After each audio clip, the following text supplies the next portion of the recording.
Bismillahirrahmanirrahim. Assalamualaikum warahmatullahi wabarakatuh. Apa kabarnya anak-anakku?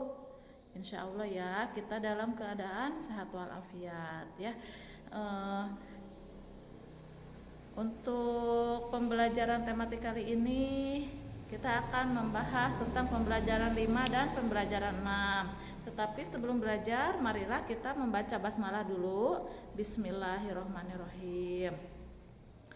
Silakan dibuka pembelajaran 5-nya halaman 82. Kita akan membahas tentang penghantar panas secara radiasi ya. Kemarin kan kalian sudah mengetahui sumber-sumber energi panas, secara penghantar panas secara konduksi, konveksi, dan radiasi. Sekarang yang akan Bu Nuni jelaskan adalah penghantar panas secara radiasi ya. Pada siang hari kalian boleh dipraktekkan di rumah ya. Jika pada siang hari matahari sedang terik, kalian coba sentuh pagar besi rumah kalian atau sentuh mobil yang ada di luar ya. Di situ kalian apa yang akan terjadi? Maka kalian akan merasakan panas ya di tangannya. Kenapa tangan kamu merasa panas? Terus dari mana panas yang diperoleh benda-benda tersebut? Yang benda yang dipegang kamu itu kan panas. Nah, dari mana panas yang diperoleh itu? Nah, di sini Bu Nuni akan jelaskan sedikit ya. Panas dari benda-benda tersebut berasal dari pancaran sinar matahari. Karena matahari itu salah satu sumber energi panas ya. Bagaimana panas matahari dapat berpindah ke benda-benda tersebut? Bukankah jarak matahari sangat jauh dari bumi? Panas matahari tidak dapat menghantar secara konduksi karena udara merupakan konduktor yang buruk. Panas matahari juga tidak dapat menghantar secara konveksi karena antara matahari dan bumi terdapat ruang hampa yang tidak dapat menghantarkan panas. Jadi, panas matahari sampai ke bumi melalui pancaran gelombang elektromagnetik yang terjadi secara terus-menerus melalui ruang angkasa. Perpindahan panas tanpa melalui zat perantara atau melalui pancaran disebut dengan radiasi.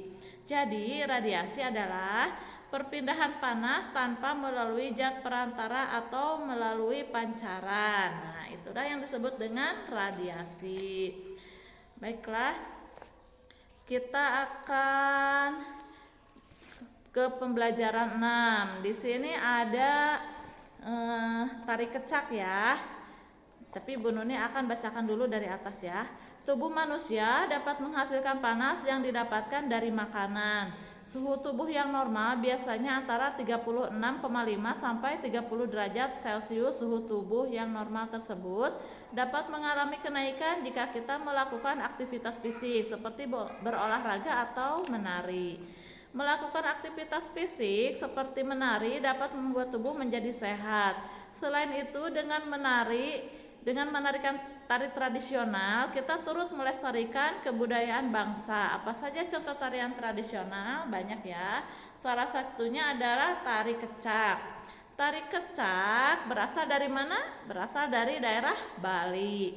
Menurut sumber sejarah, tari kecak diciptakan pada tahun 1930 oleh seniman Bali bernama Wayan Limbak dan Walter Spies, seorang pelukis dari Jerman. Salah satu inspirasi tarian ini adalah cerita Ramayana.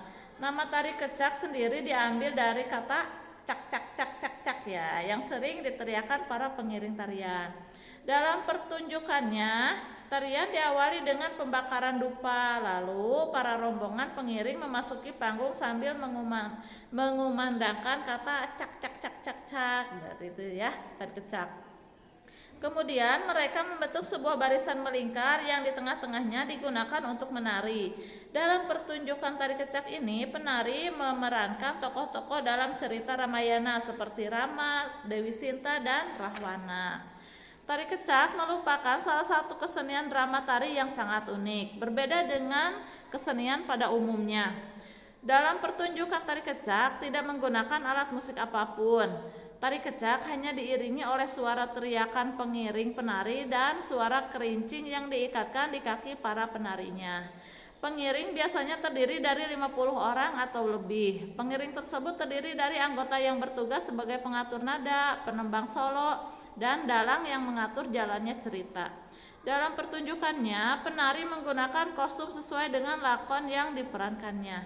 Kostum ini hampir sama dengan wayang orang, tetapi dengan gaya khas Bali.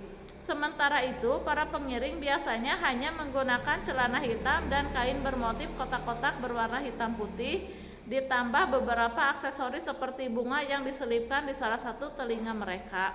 Selain sebagai warisan budaya, tari kecak ini menjadi salah satu daya tarik bagi para wisatawan yang datang ke sana.